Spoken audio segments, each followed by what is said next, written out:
All right.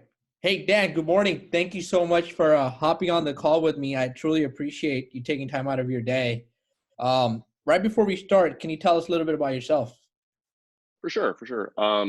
Dan Shanyfelt. I'm the founder and CEO of Miramar International. One of the largest brokerages in Central California and one of the top independent brokerages in the nation. I run a couple small investment funds, do a lot of consulting, but my biggest claim to fame is I am a giant Denver Broncos fan, as you can probably see right there.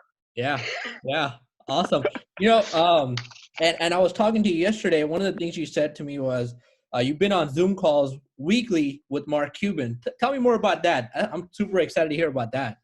Oh, that's yeah, it's not weekly with Mark Cuban, but I belong to a kind of a group of kind of entrepreneurs nationally that kind of our main thing is to really affect social responsibility. And we just want to kind of get together because we feel we have responsibility for this generation as well as the next.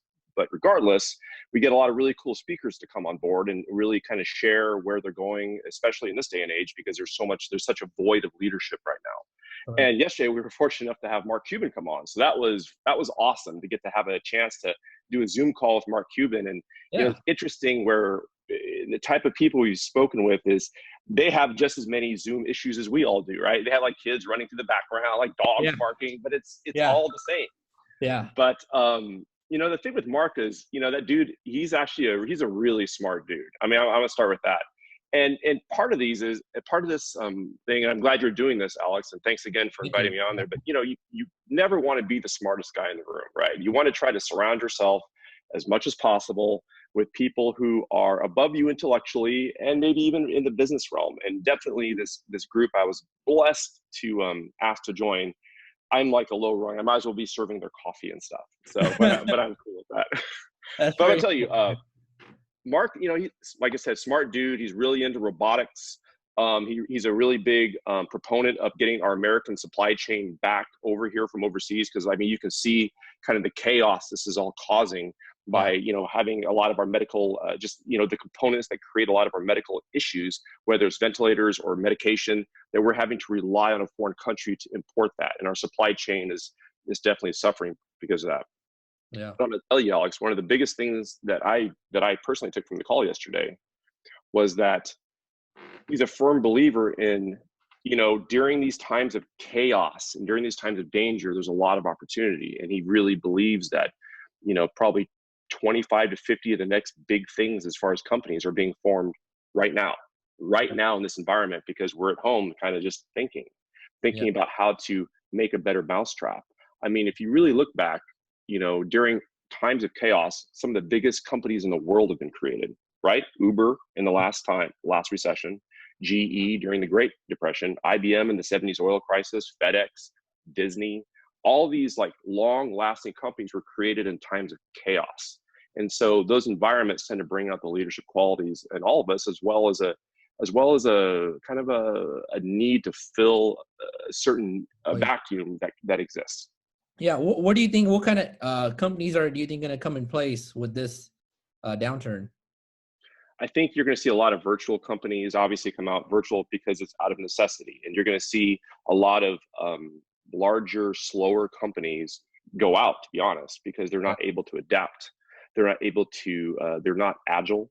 They don't understand the consumer driven needs. They don't understand that there's literally a generational shift going on right now, because we've now transferred from the gig economy to this America 2.0, right? Which many of us don't even realize what that is yet. yeah, But we do know the gig economy is done, right? People want stability. I mean, my God, like how many people are out of work now? Like 24 million or whatever it was. I mean, it's a crazy, yeah, crazy number. yeah. I mean, it's taking a toll. It's definitely taking a toll on the economy. Not only just U.S. or nationwide, but I think globally, 100%. There's no doubt about that. So I just hope in long term that everything goes semi back to normal. I don't think it'll be ever back to 100% normal, but we'll see what happens. So back to Miramar. Tell us a little bit about Miramar. How did it all start, and how many? I believe you have about 400 plus agents in house, correct? For sure. It's Yeah, it's definitely a blessing. And kind of going back to that, successful entities are created amongst chaos. Yeah. Miramar, I actually founded Miramar International in the late 2000s, actually during the housing crash. Yeah. And we founded it more on altruistic reasons, because back then, and Alex, you're too young for this. I mean, my God, you're probably still in diapers back then because you're a Probably. young guy. Yeah. Get out. But during that time, there was a traditional, like, 50-50 commission split, 30-70 commission split, 80-20, whatever. But, we created this kind of model that's being replicated all across our regions now, where we're like, look, we get it. I understand in the 1950s, some person drives into Bakersfield and they see a sign, they're like, oh my gosh, I need to buy a house. So they go to the sign and the broker introduces them to an agent. I totally understand there should be a referral for that. I totally get that. But even back in the mid to late 2000s, like 90% of potential home buyers were starting their search online. So you had a lot of agents that were pushing out collateral that would support that type of thing. And so, but during that, we wanted to kind of give back to the agents, because we knew a lot of the agents were getting hit hard financially. I mean, it wasn't just Joe and Sally Smith on Main Street that were feeling the effects of the housing crisis and recession, but it was also our agents. And so we were able to create this 100% model back in the late 2000s to be like, look, just close your transactions, don't create problems, and just pay us a very small minimal transactional fee. And it really took off. I mean, it's funny because there's a lot of my contemporaries in the space that didn't think we would survive the first 2 or 3 years. Yeah. And we grew, exponentially. I think like to your point, I think we're at 440 agents across, 10 Wow. offices. Wow. And I'm blessed with a ton of really good partners in a lot Yeah. of different market segments. And that's really, really what drives it. But probably the thing I'm most proud of with that is the fact that if you actually look at the top 10, maybe 15 independents in all of Kern County, I would say almost all of them started at Miramar International. Oh, So it's a wow. really cool, almost like Yeah. an incubator for real estate, right? And so I'm really proud of that, because we believe in an entrepreneurial environment. We believe in an environment with no limits. We believe in an environment with growth and opportunity, and we want to make sure people have the ability to achieve that. Yeah. No, that's very important. And coming over to Miramar, I see day in, day out, there's so many agents, and everyone's just is handling business the way they're supposed to, and they're on top of the things that needs to be done. So, which is really great. And I was thinking, with the whole COVID and the whole coronavirus, how do you think it will change the way we conduct business going forward as a real estate company? For sure, and that's a really good question. And that's a really popular question, right? You could probably Yeah. search that online, and it's like Yeah. all over the place. I'm actually starting to put together. I think I'm going to do a white paper. So like kind of a general thoughts, because I have nothing else to do Start at this writing. point, so I'm just kind of like writing all these type Yeah. of things out. But in general, and and I think there's a couple basic tenets that are going to change. Let me start, in my opinion, of course, with society as a whole. So number one, I think we're going to really convert to a mobile enabled economy. And of course, Yeah. everyone's like, of course we're going to do that. But you have to really look at why we're going to do that. Because many of the more, how should I say this, the more experienced people in society, the certain demographic, baby boomers, right? Okay. They were the slowest transition. They were the slowest to adopt. So now they have to do this, right? They have to order Vaughn's delivery. They have to order Instacart. They have to order all these things because there's no option, right? But Yeah. the flip side of that particular demographic, which is one of the most powerful and influential in all of our demographics, is Mm. now that they do that, they're like, hey, this is actually kind of cool. This whole thing about mobile, this is actually really nice. So they're not only late adopters, but they're also more, they'll reinforce it once the new normal in Yeah. America 2.0 continues. Additionally, I think physical footprints will completely change. I think people are realizing now that, hey, what I could get done in 8 hours in an office environment, I can get done at 4 hours at my house and have time for family time, and I can go and work out, or I can go and do whatever I want to do. But wow, what was I doing for 8 hours when I was at an office? And so that's really, really important.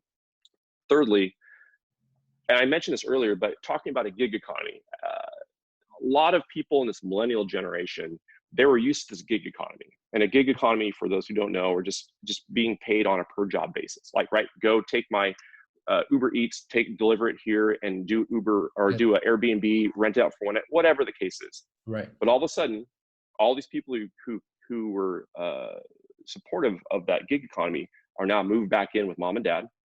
Mm-hmm. They have no income coming in. They don't qualify for that $1,200 stimulus because they were paying W-2 wages. So Right. now all of a sudden you see this entire generational shift where they're starting to think, well, maybe a real secure, stable job isn't the worst thing.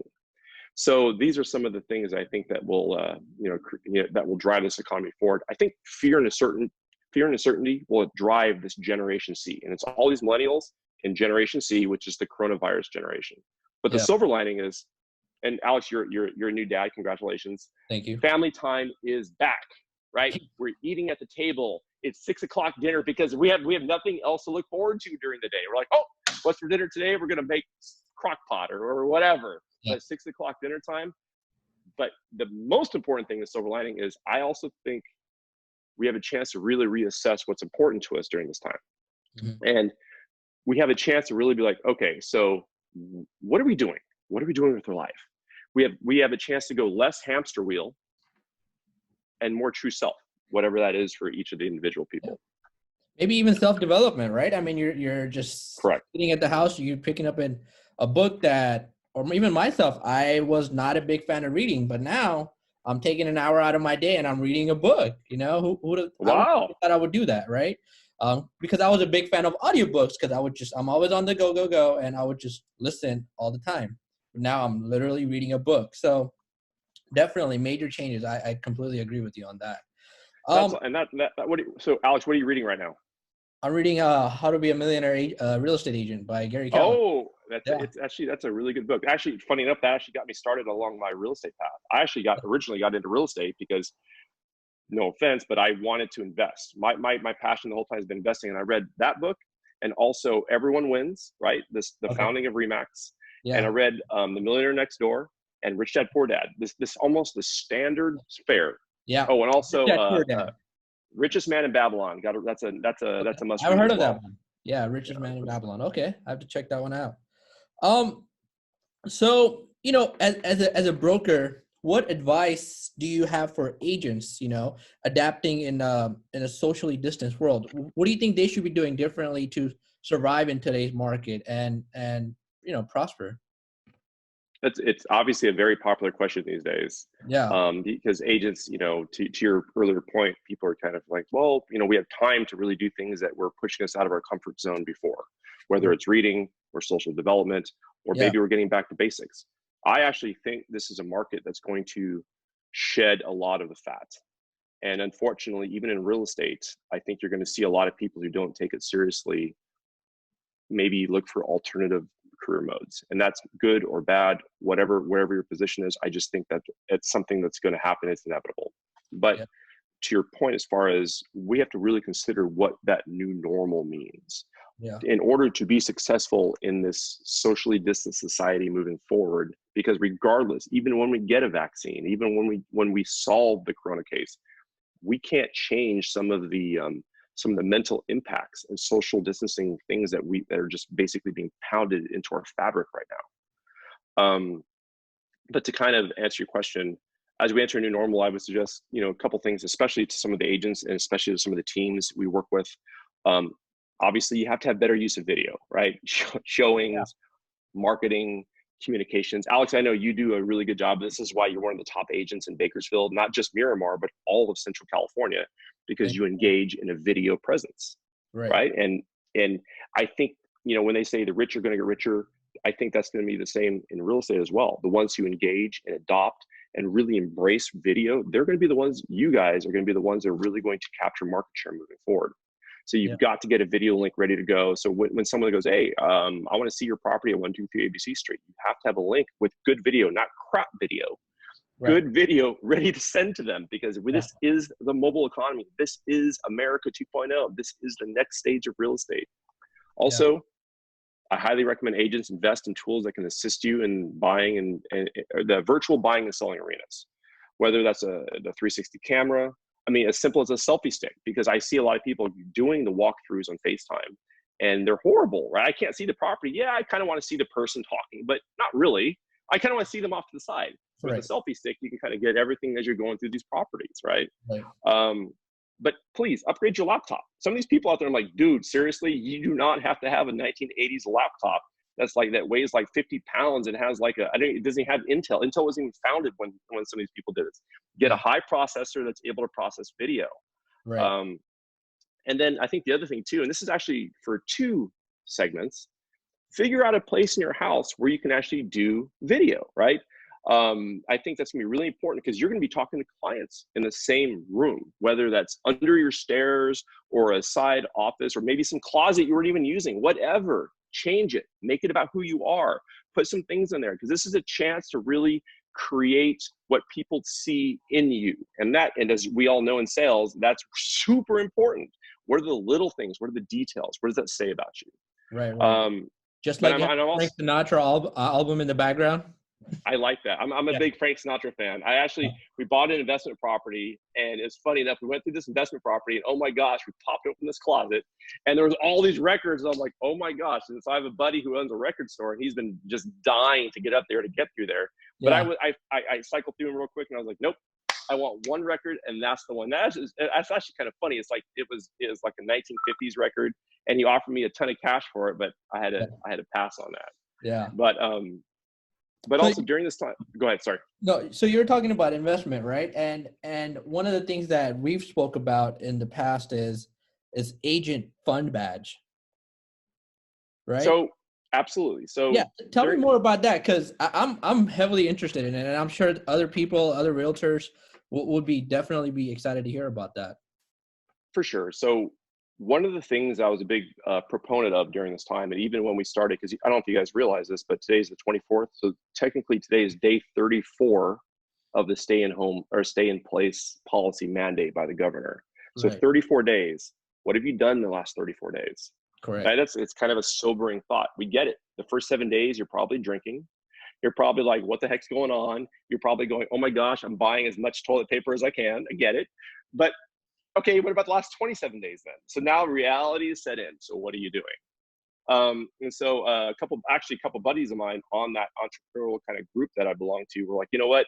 We need to take this opportunity to like really, make a mark because we were not going to have this time again. It's going to be very low odds that we'll experience this type of economic just stoppage for the rest of our lives. Yeah, I don't think it's ever going to happen again. No, I 100% agree. So kind of a couple of buddies of mine, we came up with this thing, we called it Corona Camp. And we actually earned badges like Boy Scouts and Girl Scouts do. And, so like I've earned badges like my online trading badge. I bought a bunch of Zoom stock and I bought a bunch of casino stock and some of these other things and just learn how to do that because it's a chance to really jump in stuff and do it. I did a bulk text badge. I actually got a puppy. She's not here because she would be literally right next to me whining and knocking over my iPad, but did a puppy. I have a creative Corona pantry badge. I actually tried cooking pork chops with whatever I could find in the house. And as a bachelor, I'm like looking around going, okay, well, I have Taco Bell sauce and I have Chick-fil-A sauce and I have a pork chop. So what can I do? So I tried it all together and it was actually not that bad, but these are the time of the things. But to answer back to your earlier point, I went ahead and did an agent, almost a fund. It's an investment vehicle and Alex, I know you and I have discussed this before, but agents in general, they don't think about their exit strategies. As much as we would love for you guys to work for Miramar for 10 years, it's just not cool. When I got into real estate, I had several people that were, I was very blessed. They gave me their time and their mentorship, and they gave me their, just their guidance. And every single one of them to a person would say, Dan, it's not what type or how much of a commission you make. It's what you do with the commission that determines your long-term success. And so as I look around to these 430 agents or whatever that are under the Miramar flag, I can assure you less than 10% have exit strategies. They think they're going to sell for 20 years in the future. I hate to throw one of our own agents under the bus, but what my very first investment, in fact, the investment that pushed me to get into the real estate brokerage business, the agent who represented me now works for Miramar. And I tease that person all the time, like, hey, what are you doing so you don't have to sell again 20 years from now? You can you can receive cash flow, you can receive income from your investments. But I kind of created a vehicle. So my agent fund badge, I created a vehicle where agents are allowed to set aside a portion of their income to invest in income producing assets that people who are much smarter than all of us can help facilitate. Because most agents realize, they see by dealing with their clients that, yes, I know I need to invest in real estate, but most of them don't have $10,000. Most of them don't have $20,000, but they may have 1,000 or 2 or 5 to drop into something. And so this is one of the things I wanted to give back to our agent community. I don't want Alex Duridia, who's one of the superstar agents in all of Kern County, to be selling for Miramar 5 years from now. If you're selling for Miramar 5 years from now, honestly, I don't feel I've done my job. Yeah. Because Miramar should be a stepping stone for people. You should get into Miramar, whether you create your own business like we talked about earlier, or whether you get into the investment side, or whether you get into whatever you want to get into, entrepreneurial in nature. But a lot of these guys, we understand they need a stepping stone. And it's funny, I just kind of floated out to a couple of people, and we already have, it's amazing the amount of people that want to just participate. Because again, I don't have 10,000 to invest, but how about you deploy 1,000 for me? I'm like, cool, no problem. We just want to get you going so you understand the concept, so you understand this, and they're able to participate and generate, they start to generate wealth. It may be a smaller step than some, but it's still a step nonetheless. Absolutely. I am a big fan of investing and rental properties, and I think there's nothing better than buying rentals and investment while selling real estate, because you are in the field. There's no reason for you not to buy properties and invest in. You don't need to blow all your commission check. That's what I personally think on just random stuff. So if you invest a certain percentage over the years, you should have a good portfolio. Alex, you are 100% correct, and that's why you won't be selling 5 years from now. I'll tell you a quick. So not many people know I started selling real estate in 2002. Okay. And I bought a ton of property just like everybody else did in 2002, 3, and 4. And you know what? I lost all of it. I was literally a couple signatures from bankruptcy, and man, it was just, education isn't free. Yeah. God gave me a second chance. He blessed with a lot of opportunity. And in the second go around, to your exact point, Alex, I was like, you know what? This time around, when I'm selling foreclosures or I'm selling these, I'm like, nope, because we all know your checking account is a black hole. Whether you drop $1 in there, $100 in there, or $1,000 in there, it's gonzo. You have no idea where it goes. And you can be the best financial person, best financial advisor, the most tactical person. It doesn't matter. Target $200, Costco $50, Chipotle 20, whatever. It just goes. Right? It's just like gone, ghost. Exactly. So I lost it all in the early 2000s. I share this story with some people. I teach a couple financial classes to people who are going through the same thing. But when we started selling again in 2009 and 10, when I started Miramar International Incorporated, I was like, all right, this time, when I personally sell and receive a commission check, I instruct my brokerage, Miramar International, to issue 2 checks now, right? So say my net commission to me is $4,000. So I say, all right, I want 2 checks, 2,000 each. First 2,000 drops into that horrible black hole checking account, gonzo. But the second 2,000, I drop into a bank that's not linked to my main normal everyday expense bank. And I decline the debit, I decline the Visa, I decline checks. The only way I can take funds out of that account is if I physically walk into the bank and have them wire it. Yeah. And oh my gosh, how quickly that account grew. And then you take that and you use that to buy income producing assets. And you put all of the income produced from those assets into said account. And it is an unbelievable mechanism. Yeah, it grows financially like there is no tomorrow, and it's baby steps at a time. Like you said, you take that 2,000 deposit, don't touch it, don't look at it, and over time, it's a good deposit on a house that will give you income for the rest of your life. Absolutely, and you have to do these now because just like one of the main motivations for this agent fund I put together was I think there's gonna be just a S-ton. I almost said it on Zoom. I'm so used to it. There's gonna be a lot of opportunity coming up because again, just according to Mark Cuban, and I agree, where there's chaos, there's opportunity. And you Right. have a lot of people that are going to, not be able to make their payments. And I think we're going to provide a valuable solution to a lot of these people by allowing them to, Yeah. get out of these properties. Yeah. And I know you got to get going. And I have a couple more questions that Sure. leads me to a very important point. Opportunity, chaos, and all that good stuff. So where do you see the rental market heading? I see the rent. This is just my opinion, and I'm Yeah. not an economist. I'm Right. not an attorney. I only play one on TV, but I see the rental market being difficult over the next 3 months, depending on Define how. difficult. What do you mean difficult? Like, So we're already seeing through the portfolios I manage. We're already starting to see, between 15 and 20% non-productive. Not we call it non-productivity. Non-productivity of a rental asset means you're not receiving rent, whether that's an eviction, they're not paying, or they're not responding. Whatever it is, we're just not receiving rent. We're starting to see 10 to 15%. I project that will increase to 20 to 25%.